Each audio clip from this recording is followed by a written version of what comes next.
That girl, Lele, has Thursday nights shook. That was fun! Don't miss a brand new That Girl, Lele, Thursday night after an all-new Tyler Perry's Young Dylan at 7. Keep it here. Okay, so we still got one more show to, not really catch up on. We only got to catch up on one because I wanted to watch it, still wanted to watch it today, which is this video pertains to. I just wanted to watch it at a later time because I wanted some much needed, a little bit longer of longer. What the fuck am I trying to say? I wanted to have some downtime a little bit longer than I wanted, so it wasn't going to take long, and I'm just rewatching, what was the Mark Martin installment of Not Dead Yet, so I can refresh it in my memory, so I can get that reaction video done, so I can focus on the season 2 finale of Winter Wonderland tomorrow and Saturday, and hopefully, while I'm doing that, clean my room a little bit, catch up on the Jimmy Spencer through Ryan Newman installments of The Really Loud House and do the Brett Bodine through Jeremy Mayfield installments of Bunk, because we got a shitload of episodes of that to catch up on, to the point where, we're going to get all of them done in the nick of time, just in time for the return to the real-time airings on Sunday night for the Tony Stewart installment. So after we're done, rewatching Not Dead Yet, the Mark Martin installment, to refresh it in our brain so we can go over this reaction video before bed. And as soon as we, no matter what we do or how it happens with the season 2 finale of Winter Wonderland, and once we get through the Really Loud House and Bunk to the episodes that we missed of that, we're officially back in the game for the television season to finish it out for the 2022-2023 television season. But anyway, as well as this video, while it's still fresh on my mind, the Matt Kenseth installment of That Girl Lele is officially in the books. So this one was really, really heated for me. This one was really, really heated. Between Marky and Lele, those two little fellas were pissing me the fuck off, especially Lele. So I'll start off with Lele's, end of the spectrum. So in the beginning, there really wasn't much going on because there was a very limited amount of characters and cast members. Like no Gigi, no Tiffany and Highlander, no Graydon Waden, no Lugnut. None of those people were here. None. Very limited appearances from some of these characters, just very few characters, even some minor ones and brand new ones we've never seen before, and most likely we'll never see again, and maybe even one returning very minor character. So therefore, I need to shave my nasty ass whiskers, but we're gonna do that on Saturday before we stop over to the Love Doctor for his Larry 14th birthday. So therefore, when Willingham, went up to Sadie to hire her for that building a house shit, Sadie, of course, is besties with Lele, as we know from day one. She decided to have her tag along. Unfortunately, Lele wasn't taking it seriously and was spewing all this fucking bullshit, saying that she did this or she did that or she accomplished this or she accomplished that. And I knew that it was all bullshit, and it was really pissing me the fuck off. And probably the honchos, I don't know if David had passed away by this point, was no longer there. I think this might have been the first episode that they filmed without him, but if that's the case, then probably his wife that took over his old slot, John, Ron, Wendy, Will Powerpacker, Freddie, Natalie, all the honchos at Lele probably told her to say all those bullshit things to to have her be in character for this episode. I know it's just TV and that's probably the case, but they make it look so real from a first-time watcher from the office studio or the couch, depending on where you're watching it at home. But it was still pissed. That's why it pissed me the fuck off, even though it was pretty obvious they made her say those things in character, and to the point where she could have broke Kobo's goddamn foot. I was gonna say toe, but it was basically he could have fucked up his whole foot like Fabrizio goddamn Oberto. And then she could have, knocked that unnecessary window in the middle of the doorway wall down. What if that would have fell down harder on impact, and it would have knocked the whole rest of the house down? Then, if at first Sadie was getting PO'd, and I don't blame her because I was getting pissed too. She's lucky Willingham wasn't there, because Willingham would have put the fucking hammer down on her.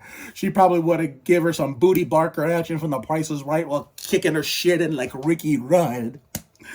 So when, Sadie was trying to warn her like Ward Burton and knock some sense into her, Lele was just spewing bullshit after bullshit after bullshit. It's like, what the fuck, young lady? Like, god fucking damn. Do you realize, I know they probably said they made you say this in character, but still, do you realize what even the character Lele is saying is fucking bullshit? Because if someone had this attitude at a real job in real life, even though technically not some jobs can be fun, while having the work element combined with it, do they not realize, if you had a real job that's nothing like ViaQuest is now, or what even Murray Ridge was back in the day, Triad doesn't count because they didn't fucking do shit there except sit around all goddamn day and not get out till 3 in the fucking afternoon, to the point where we weren't getting home till 3:30, 3:45. Or here, we get out at 2 and we get home at a respectable time, 2:15, 2:30. But still, do they realize that someone had a real job that's nothing like what I've been through since I moved to Lorraine County, that you could fucking lose your job if you had acted like that? And then Sadie, I guess Sadie didn't want to fire her, and I'm pretty sure, I believe that 100%. But she had no choice but to do so, because it kept getting out of hand, and even Kobo was getting a little PO'd. And Lele, blame Sadie for being a bad boss and, not taking any responsibility at the time, which I'm going to get to in a little bit, for her fucking bullshit, to the point where she was angrily deleting pictures and videos and memories off her phone like some 13-year-old boy broke her fucking heart, Grow up, Lele. I mean, come on. It ain't that fucking serious. And then when she wanted to sleep, she wanted to, another thing she tried to do out of spite, sleep outside with the Pimpolas, Bacon. That's why I nicknamed Pigs, because of a 30-ass song by Outkast called Last Call, featuring Slim Khan, Lil Jon, the East Side Boys, and Mello, which is also known as the Rusty Wallace song. That's the first one of 2 Rusty Wallace songs, because I have song nicknames. 85% clogged up with old school NASCAR drivers. So then she went to sleep upstairs, and thing is, when she went to sleep upstairs, when Bryce was going through that blanket for her, I thought Marky, Scoot, and the one boy, little boy and girl, were hiding, but no, Lele was laying dead. Then Bryce knocked some sense into her, and and of course, she had to hear it from an adult to realize what she did was wrong, that she was in the wrong, not Sadie.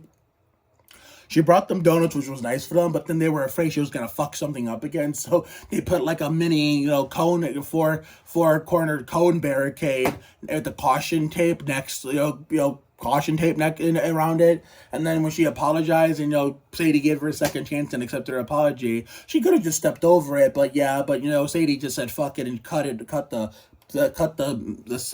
caution tape. There's an actual term for that. I don't remember what the fuck it's called. So when they put the wall back up, they probably put the window back in the right spot too, and put a door in the place where Lily put the window. It looked like it was all sunshines and rainbows and fun and games as a happy ending to the episode. Wrong, just like A Million Little Things last night did. With, we thought Roman, his dad, was going to be the end scene that was going to end it. That was a wholesome scene. But then Maggie and Gary Maggie was going into getting ready, the first step going into labor, which we're going to find out about next week for the Mark Martin installment of that. But that's a conversation we're going to save for next Wednesday while we're in the middle preparing for season 2 as spring is in the air.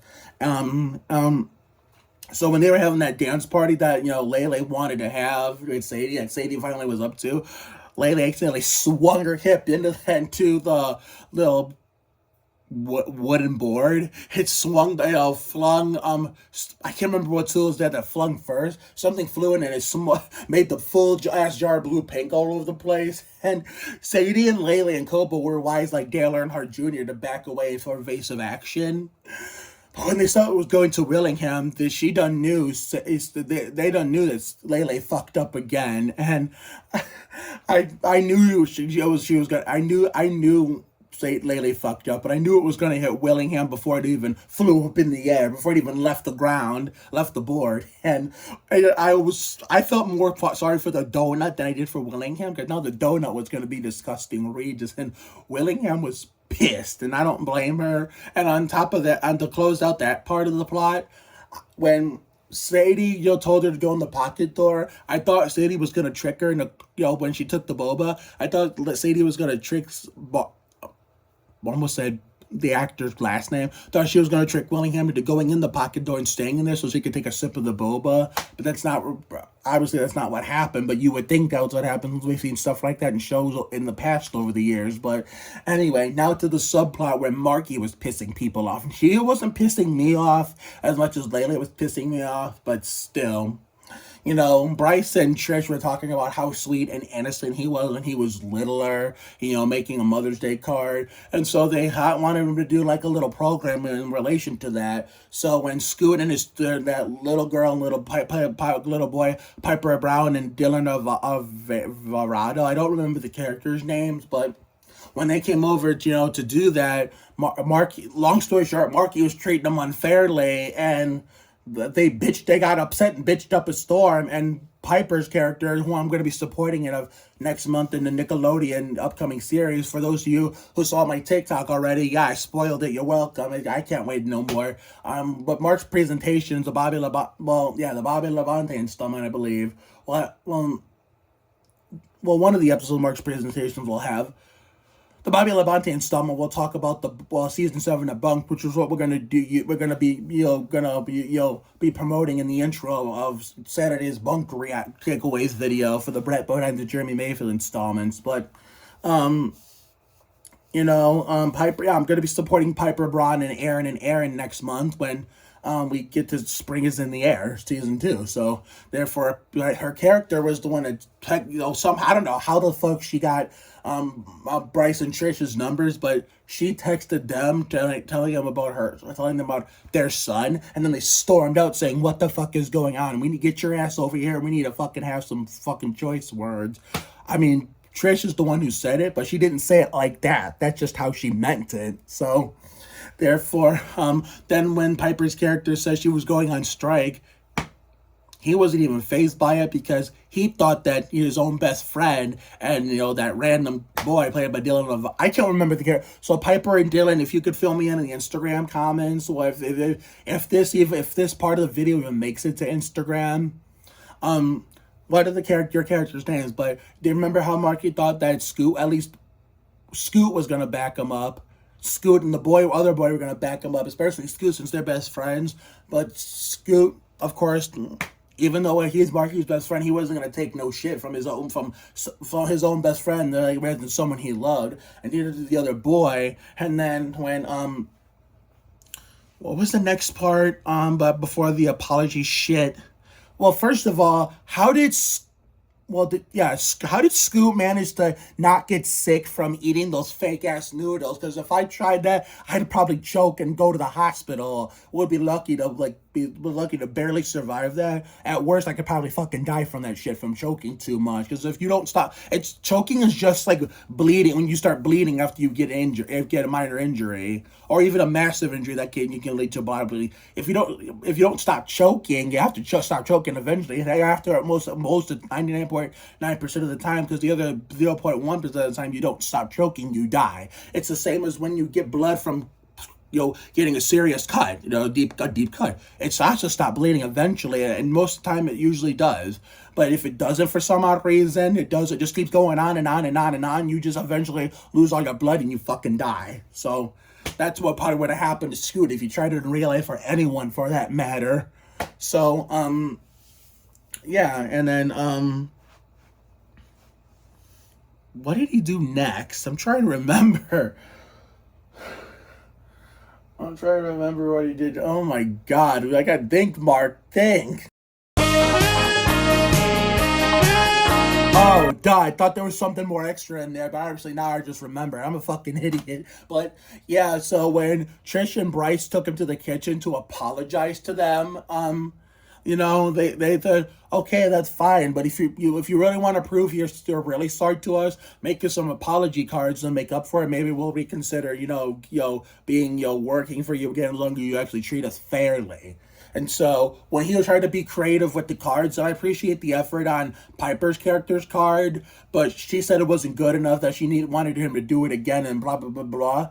And We never saw a remorseful. We usually, and even in the subplots when there's heated moments that of it, heated moments like in the main plot. Even in it's like in the main plot, there's usually some remorseful moments, remorseful apologetic moments where they make things right and everything is good again. Unfortunately, we did not get that with the subplot with Marky and Scoot and those two and that little boy and little girl. I don't know why that was. That I thought that was fucking stupid to the point where they could have just showed Marky, showing a massive improvement with his apology cards, and then the kids, the Scoot and the boy and Piper's character and Dylan's character, actually making it better, accepting the apology, and then they lived all happily ever after. But obviously, not every subplot. I mean, most main plots, for mid-season episodes can have a happy ending.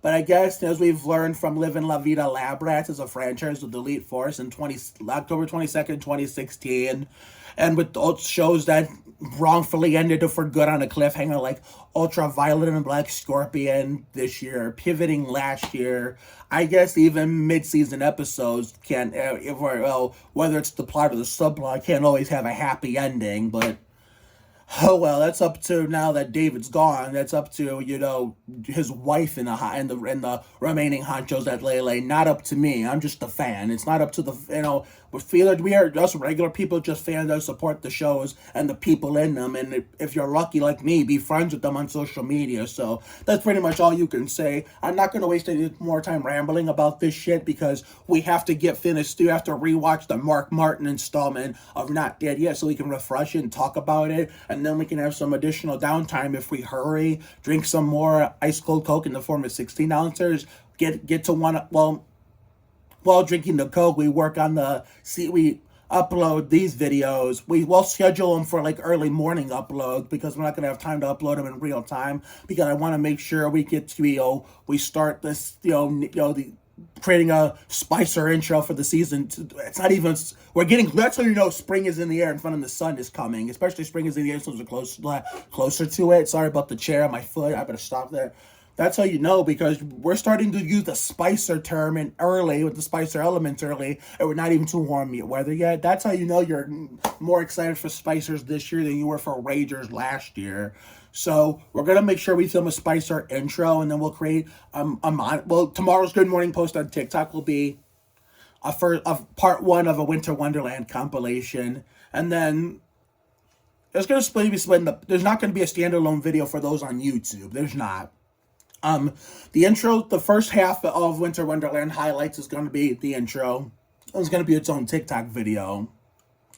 And then come the end of come Saturday night, we'll put part 2 together, and then we'll use that as an outro. And maybe if you're lucky, if I consider changing my mind, maybe on Monday or something, when we go back, when we start fresh, then maybe I can combine parts 1 and 2 together for Winter Wonderland 2022-2023 season 2 compilation as this whole YouTube video on Monday. We'll just have to fucking wait and see. But anyway, off to rewatch Not Dead Yet, Mark Martin installment to refresh it in our memory. I will see you all in a little bit.